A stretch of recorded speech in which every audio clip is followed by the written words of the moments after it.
There's something different about people who grew up in the 1970s. Not louder, not better, just different.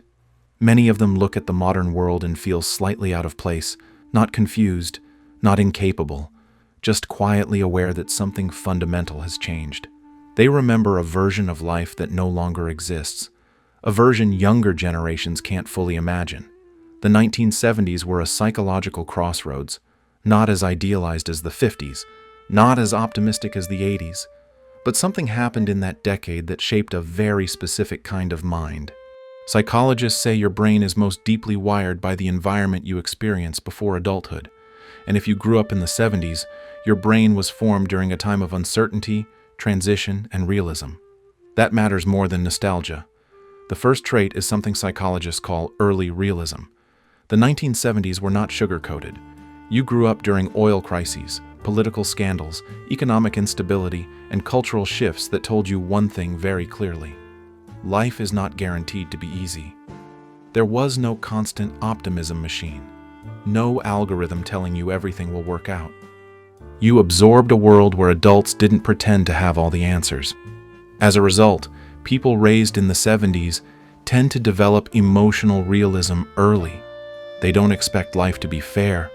They don't panic when things go wrong. And they don't need constant reassurance that everything will be okay. This is why you often seem grounded when others spiral. Your baseline expectation of life was never fantasy, it was reality. The second trait is self-directed resilience. In the 1970s, supervision was lighter, entertainment was limited, boredom was normal, and boredom, psychologically, is a training ground. When children aren't constantly stimulated, their brain learns how to generate meaning internally. Studies show that unsupervised time builds problem-solving, emotional regulation, and internal motivation. You didn't grow up waiting to be entertained. You learned how to tolerate stillness. You learned how to figure things out on your own. That's why people from this generation often trust themselves more than systems. When something breaks, they don't freeze. They improvise. They adapt. They fix. The third trait is effort-based self-worth. In the 70s, rewards were slower. You waited, you worked, you earned. Nothing was instant. And because of that, your brain learned a powerful association. Effort equals value. Psychology shows that delayed reward strengthens dopamine regulation, meaning satisfaction feels deeper when it's earned over time. This is why modern instant gratification feels empty to you. Your nervous system was trained for depth, not speed. You don't feel proud of things that come easily. You feel proud of things that cost you something. The fourth trait is low dependency on external validation. There was no constant feedback loop, no likes, no metrics, no public performance of identity. You weren't raised to curate yourself. You were raised to exist. Psychologists call this identity stability, a sense of self that forms without continuous outside approval. People who developed identity before digital validation tend to be less reactive, less performative, and more internally anchored. That's why many people from the 70s don't feel the urge to explain themselves. They don't need to announce every thought. Their confidence is quiet because it wasn't built online. The fifth trait is the one most people misunderstand: emotional containment.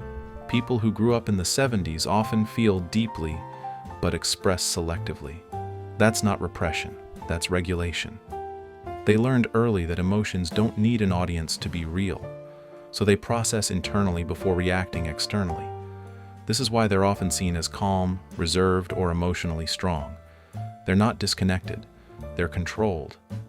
And in moments of crisis, this becomes obvious. While others panic, they stabilize. While others react, they assess.